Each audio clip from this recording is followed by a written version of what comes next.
In The Hobbit, An Unexpected Journey, a curious hobbit journeys to the Lonely Mountain with a vigorous group of dwarves to reclaim a treasure that was stolen from them by a dragon.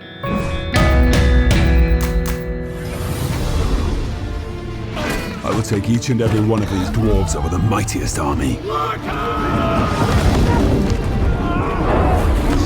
Loyalty, honor, a willing heart. I can ask no more than that. Home is now behind you. The world is ahead. I have not seen a Lord of the Rings film since they were in theaters, and back then I was, much younger, and I remember I really enjoyed them. I thought they got a little slow at times, but I do remember enjoying them overall, and I have no problem with the Lord of the Rings, but it's just not something I'm specifically a big fan of. So when I heard The Hobbit was coming out, I was interested just because, that's a big movie, but I was a little bit more interested in this than Lord of the Rings because I've actually read The Hobbit. I did not read Lord of the Rings, and so I thought, oh, cool, I actually know what the story is, I know what's going on, and I'm excited to see a couple of scenes. Then it turned into 2 movies, and I thought, okay, guess they're gonna, pull it out a little bit, but no big deal, that's not a problem. There's some good stuff in the first half, good stuff in the... 3 movies. Yeah, then it became 3 movies. And that's where the thought of seeing The Hobbit, An Unexpected Journey got to be a little daunting, because if I thought that Lord of the Rings got slow at times, that's 1 book per movie. This is 1 book stretched over 3 movies. So I think it's fair to say I was a little bit skeptical, and then tack on the fact that Peter Jackson shot and is presenting The Hobbit, An Unexpected Journey, and I assume its sequels, in HFR, which of course means high frame rate, which translates to 48 frames per second, which is double the speed of the traditional 24 frames per second, and although that's intriguing, like I said, the experience when I was faced with it seemed a tad daunting. But I'm happy to say that I really enjoyed The Hobbit, An Unexpected Journey, and I'm very surprised that I did, because with all these things that were not necessarily going against it, but for me personally sort of going against it, it definitely exceeded my expectations. And while it's nothing, it's not like, oh, now I'm a huge Lord of the Rings fan, it definitely entertained me, and I am very, very happy about that. Let's get a little more in-depth with The Hobbit, An Unexpected Journey, starting off with something I never thought that I would have to give my thoughts on, the frame rate. Very, very brief lesson from me. If you're interested in it, look it up, but very briefly, 48 frames per second is double 24 frames per second. You don't need to be a math whiz to know that. And 24 frames per second is what traditional movies are shot at and projected at. This is what you're used to seeing. 48 frames per second is meant to sort of eliminate, in a way, although it doesn't completely eliminate, the effects that 24 frames per second have, which include, strobing, motion blur, a bunch of other fancy jargon I'm not going to bore you with the details on. But basically, you have 24 frames, so you've got from frame 14 to 15 is a little gap. This kind of throws in a 0.5. So 14, 14.5, 15, 15.5. You got double the frames per second. So when I heard that The Hobbit was going to be in 48 frames per second, or available, and it's not like they're forcing you to see it that way, I knew exactly what it would look like, and I knew I wouldn't like it. I did not need to see it to know that I wasn't going to be a fan of this, because there are TVs out there that kind of do a similar effect. It's not the same. Don't jump down my throat. I'm aware of that. But motion modes, motion plus, whatever on your TV, if you turn that on and the TV looks weird, that's kind of the effect that you should expect from The Hobbit, An Unexpected Journey, or any other higher frame rate film. I personally think it detracts from the movie because it takes away that cinematic touch that you're looking for. You want to go and see a cinematic experience. If you want to see reality, you just look around the room or look at your hand. Ooh, it's reality. However, I do have to point out that this is going to absolutely be something that is up to your personal preference. I am not a fan. You might see this and think this is incredible, and it might be the most amazing thing you've ever seen. So it's A, up to preference, and B, kind of on a case-by-case thing, because did some shots look good in 48 frames per second? Yes, absolutely. The sweeping landscapes looked gorgeous. However, did some stuff not look good, in my opinion? Yeah.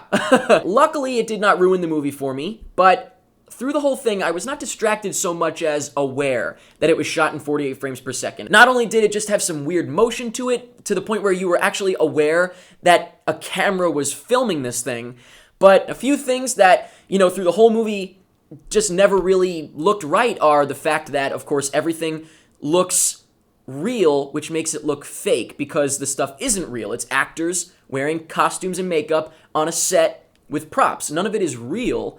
And unfortunately, that's what it looks like. The main problem, though, that I noticed is that it really kind of separates the effects. It makes you, like, hyper aware of what is an effect and what is not. One major example is toward the beginning, they're throwing plates around the house, and, one person is like, boop, boop, and the plate goes over his head to the other arm, and they're just throwing them around and bouncing them around, and it looks awful. It looks like an effect put on people just going boop, boop. And so all I can say is it's really up to your preference. I'm not a fan. You might be. But luckily, as I said, it did not ruin the movie for me. So let's move on from all that technical mumbo jumbo and on to the movie itself. Starting off with the plot, which, as I said, I read the book, so I know for the most part, what's happening. And I don't remember all the details because I read it a long time ago.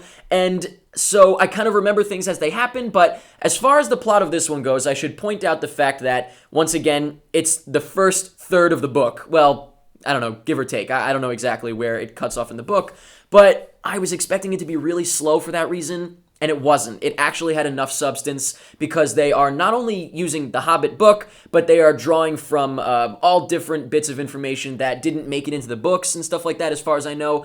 And so I actually think that it was jam-packed with just enough stuff to warrant at least this first movie. I can't say until I see the other two, but I thought that it really did not have much downtime. And I'm really surprised by that. And of course, that goes into the directing, which I think this movie is more fun than Lord of the Rings. Not to say Lord of the Rings wasn't fun, because I loved it when I was a kid and I thought it was fun, but this, I think, definitely has a lot less of kind of like the deep stuff that I thought probably was the slow parts when I saw Lord of the Rings. And of course, keep in mind, I was a kid. I was much younger when I saw Lord of the Rings, so maybe I would have said the same thing about The Hobbit when they go to, talk to the elves. I don't know. Maybe I would have thought that was boring, but I didn't think it was boring. I really thought the whole thing kind of chugged along nonstop, and I'm just really impressed by that. I was not expecting that at all. My one problem, I guess, and this might be in the book, I don't remember the details. I don't know if this is just in the translation, but it gets a little repetitive because, Gandalf comes to the rescue, or one guy's off on his own and then the rest of the group comes to the rescue, and that just keeps happening. So it's like there's really never any sort of feeling of, uh-oh, what's going to happen? Because, well, not only do you know that there's three movies in total and you're only on the first one, but you know that that's going to happen. So I guess that's my only problem. And I have to specifically point out my favorite scene, the one I was looking forward to the most as soon as I heard they were making The Hobbit, and the one that I'm so sad that I've already seen because now I guess it's my last time seeing Gollum on the big screen unless they add him in somewhere. Riddles in the Dark.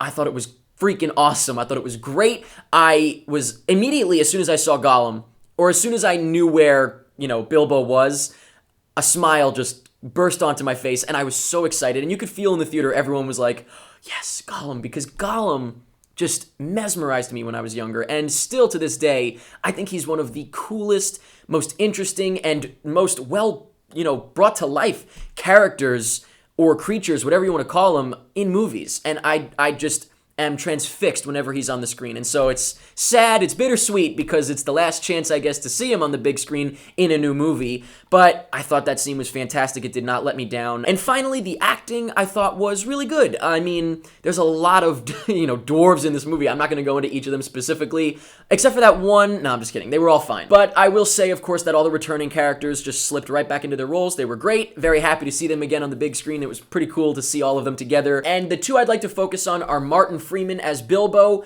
and Andy Serkis as Gollum. So first of all, I thought Bilbo was great. I thought Freeman did a great job, and he fit right in, and he had that perfect kind of whimsical Hobbit attitude that you want in a Hobbit, I guess. Kind of carefree, but nervous about going on his journey, and I don't know, I thought that he was really, really good. And Andy Serkis just blows it out of the park as Gollum. Once again, one of the coolest characters I've seen in movies. And I really think he deserves a lot of praise because with Gollum, you're laughing 1 second, and then the very next second, you are terrified of Gollum. Holy shit, get this son of a bitch away from me. And then you feel so bad for Gollum. So it's just a cycle. It's like you're laughing, then you're sad, then you're scared, then you're sad, then you're laughing, and it's incredible. And overall, once again, I'm very, very impressed at how much I enjoyed The Hobbit because of all the things kind of going against it for me personally. I am just surprised. Very, pleasantly surprised, of course. But I'm looking forward to seeing what comes of the next two Hobbit movies. But as far as this movie goes, thumbs up for me. I enjoyed it overall, aside from the HFR thing. But once again, it did not ruin the movie for me. I think it's up to preference. So First things first, when you let me know what you thought of The Hobbit, let me know what you thought of the HFR 48 frames per second. Are you a fan or are you not? That's really, once again, going to come down to preference. I personally am not a fan. Let me know what you thought of the fact that it's split into 3 movies. Do you think that this had enough in it, or do you think that it felt like, butter spread across too much bread? Let me know what you thought of the acting. Let me know what you thought of the visuals. Let me know what you thought of Riddles in the Dark, if that was a scene you were looking forward to. If you read the book, I'm sure you were. Let me know anything that you want about The Hobbit, An Unexpected Journey, and that's pretty much it. Well, that could have been worse. You got to be joking!